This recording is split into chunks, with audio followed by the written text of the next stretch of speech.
삼손은 태어나기도 전에 자신의 사명이 규정되어 있던 사람입니다. 삼손의 수태고지의 한 장면인 13장 5절 말씀에 보시면 그가 블레셋 사람의 손에서 이스라엘을 구원하기 시작하리라 라고 그렇게 말씀한 것이죠.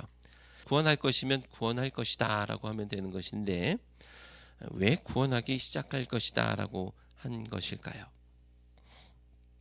왜냐하면 삼손은 블레셋을 괴롭히기는 했지만 블레셋을 무찌르거나 블레셋의 이스라엘 통치를 멈추게 하지는 못했기 때문입니다. 블레셋은 삼손이 죽은 후에도 계속 이스라엘을 괴롭혔고 다윗 때가 되어서야 완전히 물리칠 수가 있었죠. 그러니 삼손이 이스라엘을 블레셋에게서 구원하기 시작했다라고 하는 것이 맞는 것이라고 할 수 있겠죠. 그런데 지금까지의 말씀을 가만히 보면 삼손이 블레셋에게서 이스라엘을 구원하기 시작할 것이라는 기미가 보이지가 않습니다.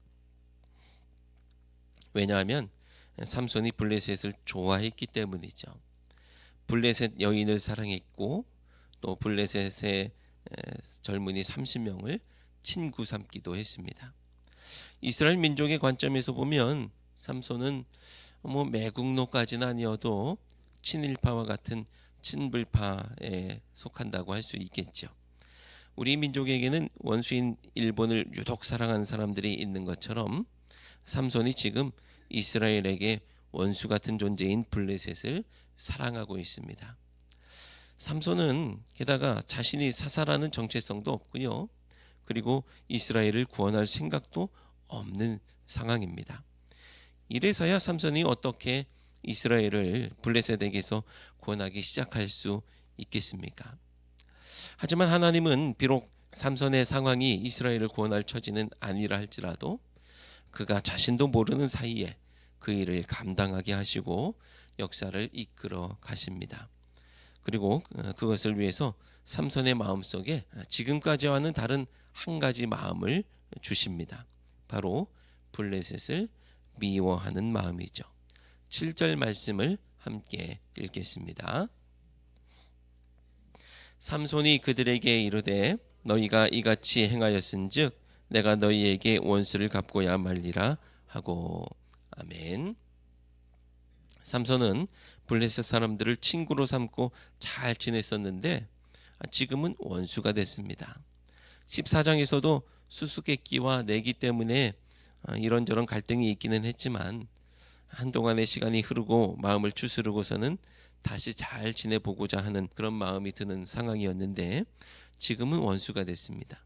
그 사이에 어떤 일이 있었던 것일까요? 우리 말씀을 통해서 확인해 보도록 하겠습니다. 삼손의 아내는 삼손에게서 알아낸 수수께끼의 답을 이 블레셋 사람들에게 알려줬죠. 그래서 삼손이 내기에서 지게 되었습니다. 이 모든 상황에 심히 노한 삼손은 아내를 그냥 남겨두고 아버지의 집으로 돌아갔습니다. 그리고 오늘 15장은 얼마의 시간이 지난 후에 때를 말하는데요. 삼손이 다시 아내에게로 돌아가는 것을 보여줍니다. 삼손에게는 마음을 진정시킬 시간이 필요했던 것이죠. 삼손도 자기가 그냥 집에 가버린 것이 미안했었던지 염소 새끼를 가지고서 아내에게로 돌아갑니다. 하지만 삼손은 장인에게서 천천병력과 같은 그런 소리를 듣게 되는데 삼손이 아내를 미워하는 줄 알고 벌써 삼손의 친구에게 그 아내를 주어버렸다는 거예요. 대신에 그보다 더 아름다운 동생을 아내로 맞으라는 이야기를 듣게 됩니다. 이것은 삼손이 전혀 예상하지도 못했던 상황이었고요. 그리고 납득이 되지도 않는 상황입니다. 삼손은 이 상황을 자신을 무시하는 처사로 이해했고 자신을 능멸하는 일로 받아들였습니다. 그래서 화를 이기지 못하고 가만히 있지 않겠다라고 합니다. 삼손이 어떻게 했을까요?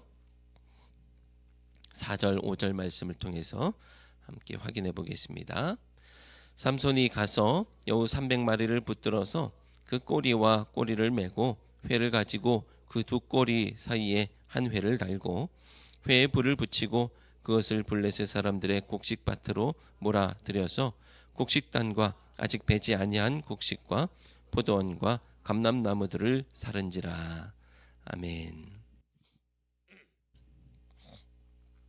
삼손이 아내를 빼앗긴 것에 대해서 복수하려고요, 여우를 300마리를 잡아다가 둘씩 그 꼬리를 묶어서 횃불을 달아서 추수를 앞둔 밀밭을 태우고 몇 년 공들여서 키워야 하는 포도나무와 감람나무를 태웠다고 합니다. 직접 불사르면 될 것을 뭐하러 이런 일들을 하나 싶은 일들이 벌어지고 있죠. 여우 300마리를 잡았다고 하는데 그냥 차라리 자기가 횃불 들고 다니면서 불 지르면 될 것을 그 300마리를 언제 다 잡았는지 애매한 상황이 펼쳐지고 있습니다. 그리고 우리말 성경에서는 여우라고 하고 있지만 또 원래 자칼이라고 하는 동물이라고 하죠. 자, 밀은 일련의 피해라고 할 수 있겠습니다. 밀을 심고 거두는 것은 1년 단위로 벌어지는 일이니까 그렇죠. 하지만 포도나무와 감람나무를 불살랐다라는 것은 수년의 세월이 필요한 일이기 때문에 어마어마한 피해라고 할 수 있을 것입니다. 그러니 블레셋 사람들은 화가 나도 단단히 났겠죠. 하지만 이 블레셋 사람들이 삼손에게 뭐라고 하지 못하고 있습니다. 이것은 삼손이 3절에서도 자신에게 허물이 없을 것이다 라고 그렇게 예측했던 것과 같이 다른 사람들도 삼손에게 뭐라고 책임을 묻지 못하고 오히려 그렇게 만들어버린 장인이 너무했겠다, 이런 그런 마음이 블레셋 사람들에게도 있었던 것이죠. 그래서 삼손에게 책임을 묻지 않고 장인과 아내를 불사름으로 책임을 묻고 있습니다. 6절 말씀을 함께 읽겠습니다. 블레셋 사람들이 이르되 누가 이 일을 행하였느냐 하니 사람들이 대답하되 딥나 사람의 사위 삼손이니 장인이 삼손의 아내를 빼앗아 그의 친구에게 준 까닭이라 하였더라. 블레셋 사람들이 올라가서 그 여인과 그의 아버지를 불사르니라. 아멘. 삼손의 아내는 14장에서 수수께끼의 답을 삼손에게서 알아내서 자기들에게 알려주지 않으면 그와 그의 아버지의 집을 불사르겠다고 했던 블레셋 사람들의 협박 때문에 불사름 당하지 않기 위해서 답을 알아서 안 알려주었는데, 그런데 결과적으로는 이러나 저러나 똑같이 불살라지고야 말았습니다. 사랑하고 결혼했을 뿐인데 가장 행복해야 할 결혼식 기간이 가장 불행한 순간이 되었고요. 그리고 신혼의 단꿈은 산산조각이 나버렸습니다. 그리고 삼손도 지금 아주 비참한 상황 가운데 놓여 있는 것이죠. 삼손은 자기의 아내와 다시 잘 해보려는 마음으로 걸음을 했었던 것뿐인데 그만 블레셋 사람들이 자기 아내를 불태워 죽인 것입니다.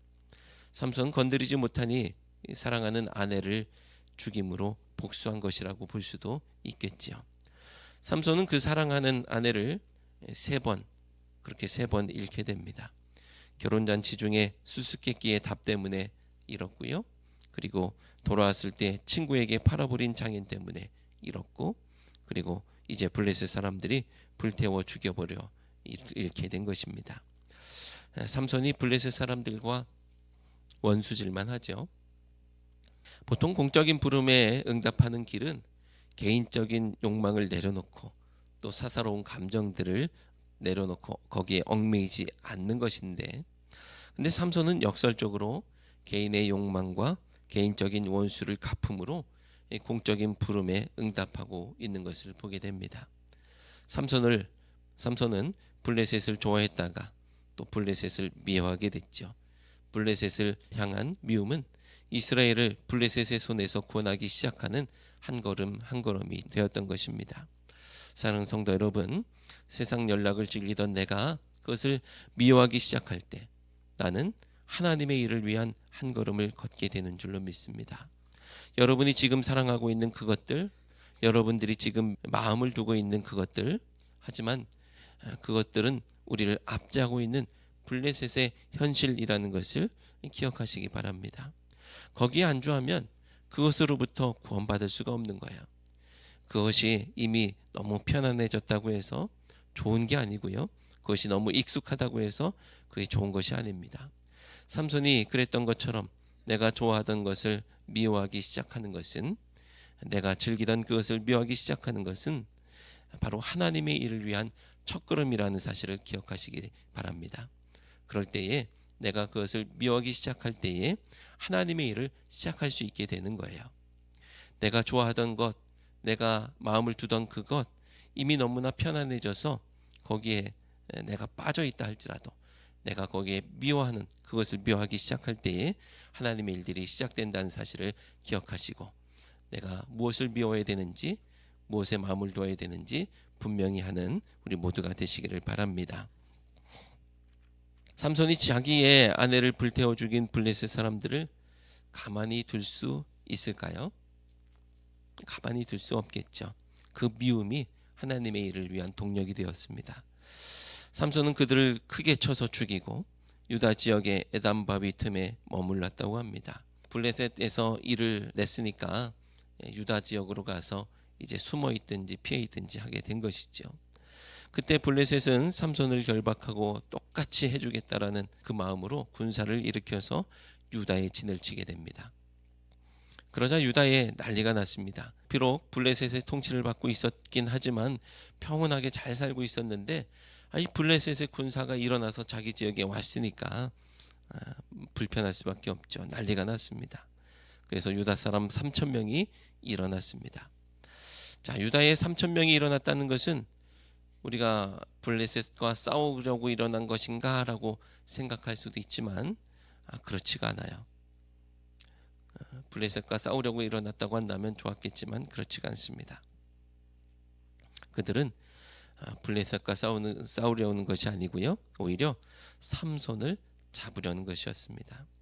그러면서 그들이 삼손에게 했던 말 중에 이런 말이 있죠. 11절 말씀을 함께 읽겠습니다. 너는 블레셋 사람이 우리를 다스리는 줄을 알지 못하느냐? 내가 어찌하여 우리에게 이같이 행하였느냐?